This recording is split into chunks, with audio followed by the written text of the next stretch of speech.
Before we get started, I will tell you that First Things First in Arizona would not exist if not for the pioneers involved in Smart Start and the North Carolina Partnership for Children. I say that absolutely with sincerity.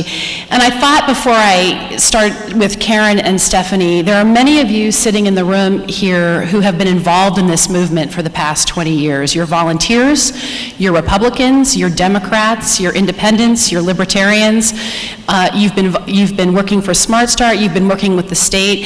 For those of us who are here from other states, I just want to say thank you, because your pioneering work has led this whole country in this movement for young children. So would you just all stand up for a minute if you've been involved in this to be recognized?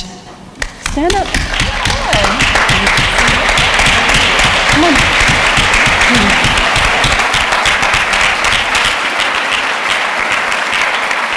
There are more of you than that.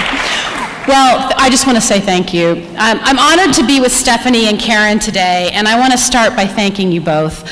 Your visionary leadership and your willingness to so generously share your story, accomplishments, and lessons learned with other states has been incredible for all of us. Our plan for the next half hour is to have a conversation. I feel a little bit like a View. The View. That's not that to say I'm Barbara Walters, but just the View. I'll ask you each a few questions along the way, and we'll have a conversation. So Karen, I'm going to start with you. During the opening keynote this week, Sharon Rudisil from the Federal Office of Child Care credited North Carolina for proving that a state could build an early childhood system that produces measurable results, especially for vulnerable children. In thinking of the early days of Smart Start, I bet you never could have imagined what has become of it today. So tell us what you think made it possible to dream up Smart Start and then make it a reality. Yeah, great question, Rhian. Well, it started because we were embarrassed.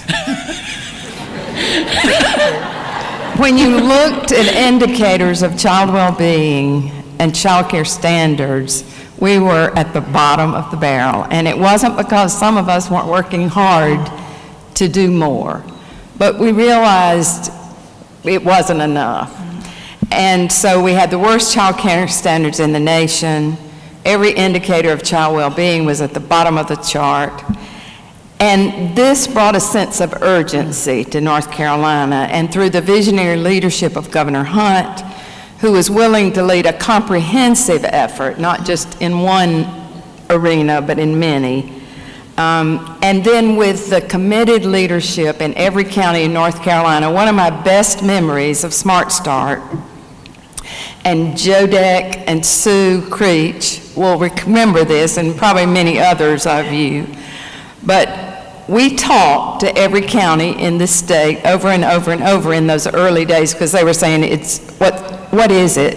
What should we do? What do we write on the paper? And we were rather quickly making it up, is to tell you the truth.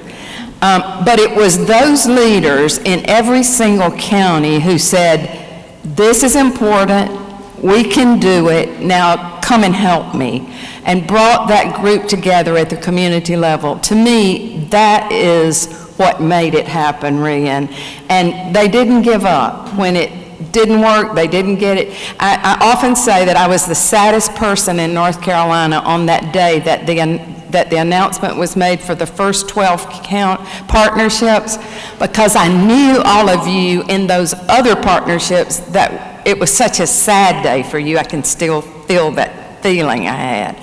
Big celebration, but I knew at home more people were sad than were happy. But you didn't give up, and the next year you were there in line to be ready. So to me, that was the real impetus for moving this forward. Great, thanks, Karen. Stephanie, as you look back over the past 20 years, what are some of the enduring elements that have contributed to Smart Start's success? Well, it seems to me that the first thing we've talked about and we've seen today, I think that there's an unbelievable and incredibly, and who knows why, group of leaders. I don't know how we all got here at the same time. I don't know how that happened, that there were so many people that were committed to the field of early education and became friends. sort of bounced off of each other in a way to literally make up new things. and so there was something magical that happened. And then there's absolutely Karen's point about the state, local, state, that exchange.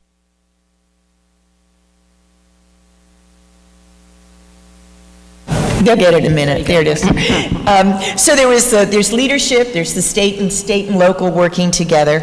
And then I think that we were able to approach a monstrous problem or situation or dilemma with very little, because if you think back 20 years, we did not know what we know today. And I just listened to Al Ray's talk about brain development and neuroscience. We didn't know that. I mean, we had no clue. We just knew it was a better idea to pick up the baby when she cried than not. and some of you, my good friend Miss Alice, some of you were running child care programs and you just knew what to do, but we didn't have the science. So we were okay, though, moving forward. We were okay following what we intuitively knew without all that science and incrementally moving forward. And then the last thing that we did, and we didn't do this right away, was we set population level outcomes. We put some marks on the wall. We said, okay, got to get here. And again, 71% of all kids in child care subsidy in the state of North Carolina today are in 4- and 5-star centers because of you guys.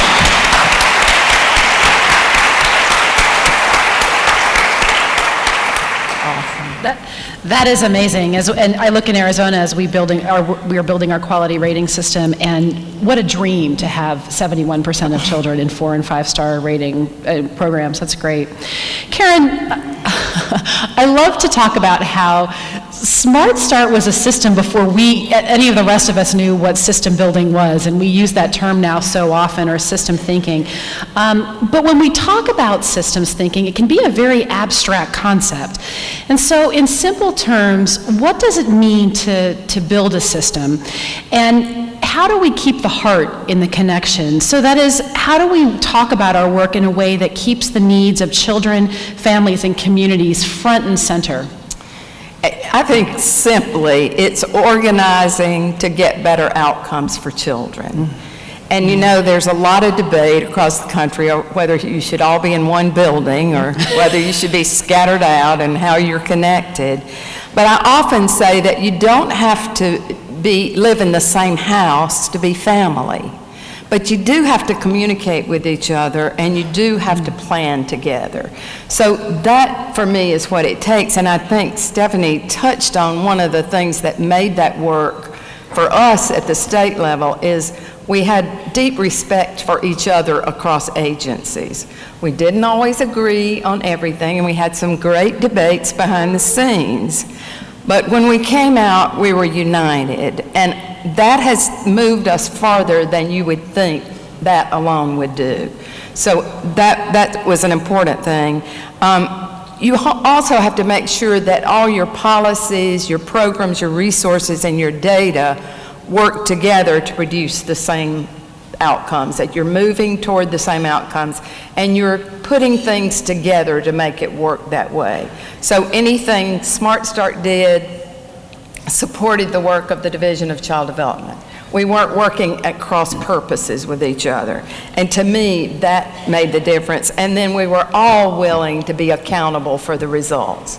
We all took the credit, every one of us took the credit for what we were doing together. And then we all were accountable for it. So to me, that's what the system is about. Great. Stephanie, Peter Drucker, who's a very well-known management consultant, has said that innovation requires us to systematically identify changes that have already occurred and then to look to them as opportunities. It also requires something that is most difficult for existing organizations to do, and that is to abandon rather than defend yesterday. What does it mean to you as you think about the history of Smart Start and early childhood, and what is needed as we move forward? Yeah, Karen and I were a little worried we were going to spend all our time talking about what it used to be like. And so I appreciate that question because there's something new. We have knowledge and science we never had before. We have a network that is unequaled in the country. We have strong leaders in multi-generations. We have support in places that we never expected we'd have support. When we have worked really hard and been, I think, very successful, sort of telling our story about why it's important to invest in the early years. But we're not finished. You know, okay, you make it your goal to have 71% of the kids in 4- and 5-star care. I'm not finished with that. And I'm not finished with that for a lot of reasons, because now I know so much more about what needs to go into our rated license. I mean, we did unthinkable things. No other state had embedded the two together, and we just did it. And we just did it. And everybody stepped up and helped. Providers wanted it, parents wanted it. We know kids are better, but I'm here to say there's more to do. Our rated license is marvelous, and it's been a great tool to get us to this point. But I would ask questions, because still today, even when I go into some good programs, they're not as good as they should be. And even today, when I go into programs that have incredible results, well-trained teachers and really good outcomes for kids, we can do better than that. And we know now more things that we could do that are better. So I think that what I'm feeling at this particular juncture is that we have to really pay attention to what the science is telling us, and that, I think, was part of what was so great about this conference.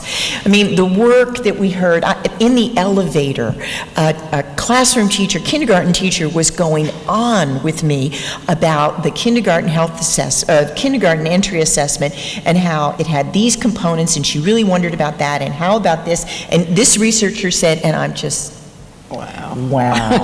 We're not having a conversation at this conference about a new activity for the dress-up center. We are having an entirely different conversation. And it's that learning that's so powerful and so exciting. We know there are evaluations from all over the country that are telling us what it takes to do it right. And we have the tools here. We need the will to be able to do it. So I'm looking forward to using the science on the ground, to taking what we heard from Paul Tuff, those great character strengths, and because we are them. I mean, Smart Start is the definition of grit. A Smart Start is the definition of curiosity and self-control. We do that every day. We can take this to another level. And then we'll brag about how we have an even more sophisticated rated license, and how we have an even higher percentage of teachers who have bachelor's degrees, and how the outcomes for our kids in our economy have actually changed once more and on another level. You know, you alluded to this, Stephanie. I want to talk a little bit about leadership. And I have to say, on a personal note, you mentioned that it was a moment in time where so many committed leaders came together, and who knows what brought everybody together. And it's really true. I can tell you from Arizona, when we're on the horns of a dilemma, and that happens quite regularly as we're moving this system through Arizona, the first people I think of to call and get help from are you, Stephanie, and you, Karen, and Jerry Cobb, and Leslie Anderson, and all this group of people who are just not only pioneering in North Carolina, but across the country. And it was great this week to hear Diana Whitney talk about appreciative leadership, which she describes as the rational capacity to mobilize creative power and turn it into positive power, to set in motion positive ripples of confidence, energy, enthusiasm, and performance to make a positive difference in the world. So I want to ask each of you about how your own view of leadership has evolved over time, and what type of leadership you think is needed to take us to the next tipping point for early childhood. Karen, why don't we start with you?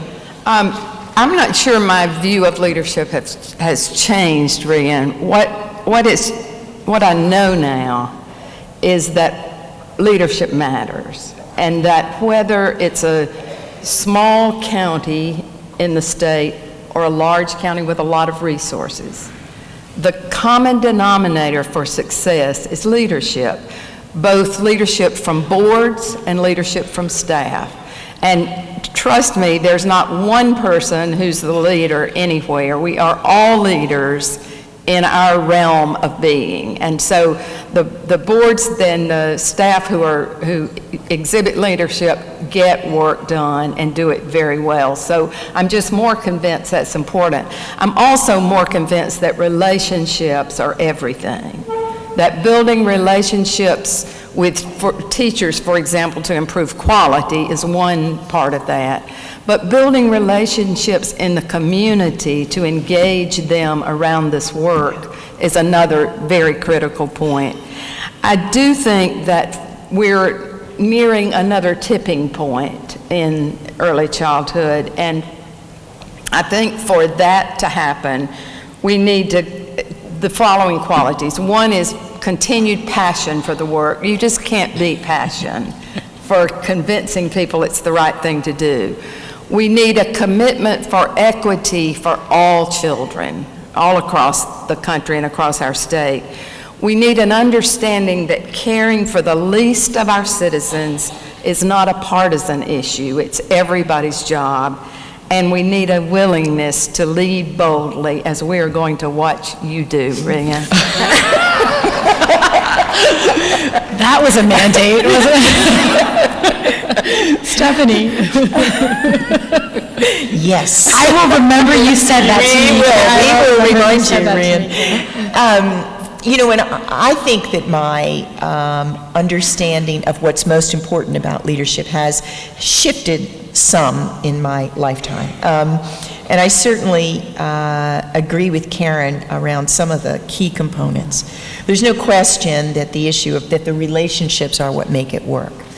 And we are, that's what Smart Start is. We live in a community, we know our people, we have folks that we share responsibilities with, we dream up new crazy ideas, we test them, et cetera, et cetera. That's who we are.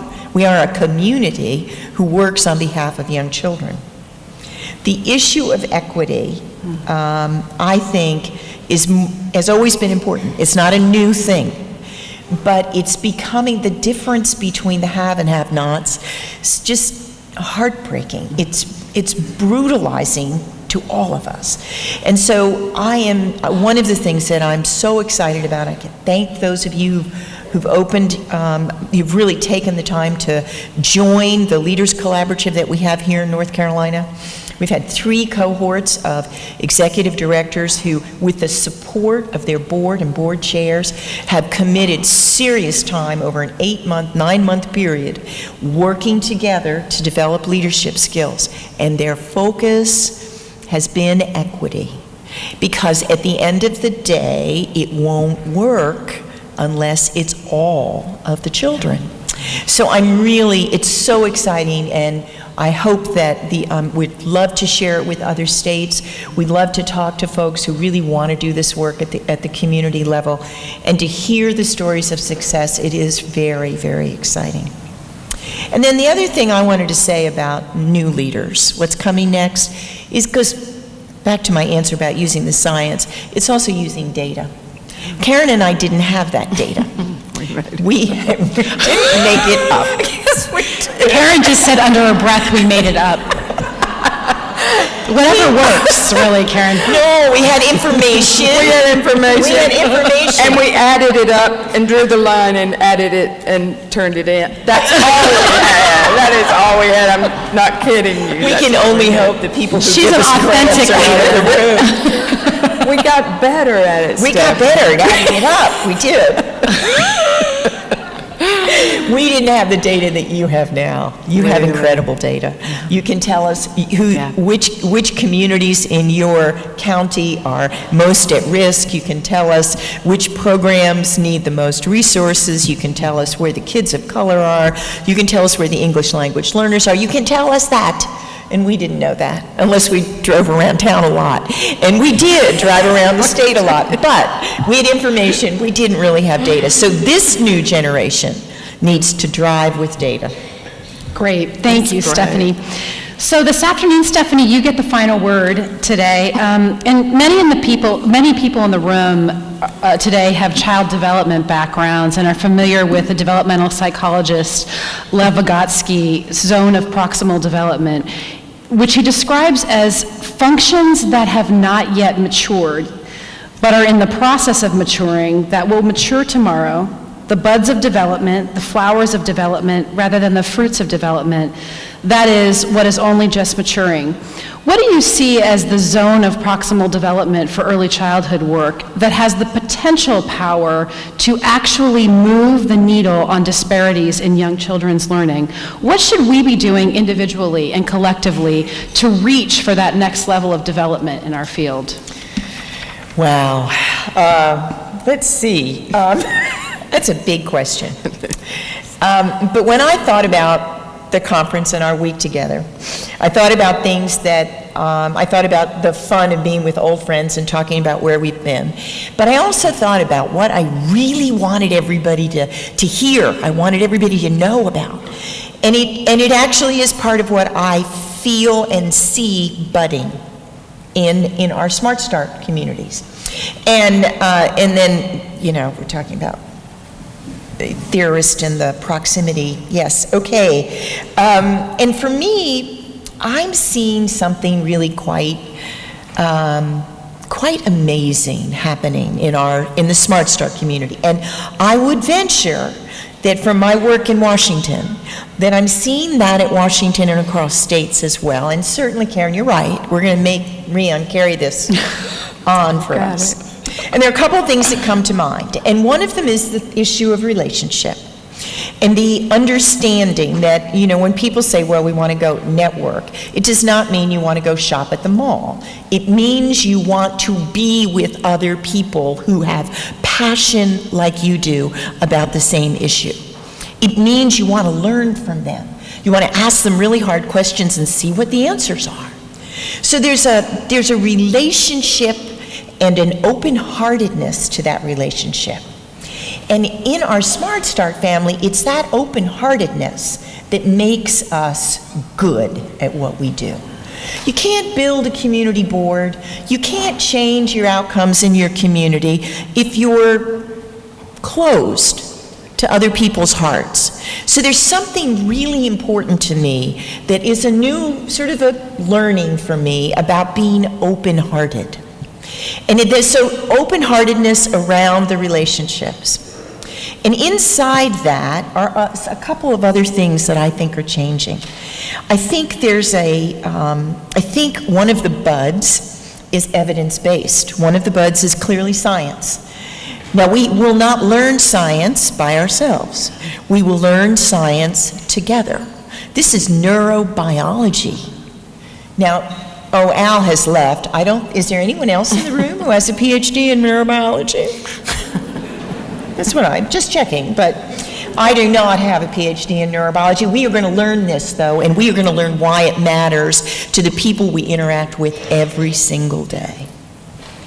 And there's an interdependentness that I think our country, and I wonder, is it not part of what's happening in the world? We know we are not an island in and of ourselves.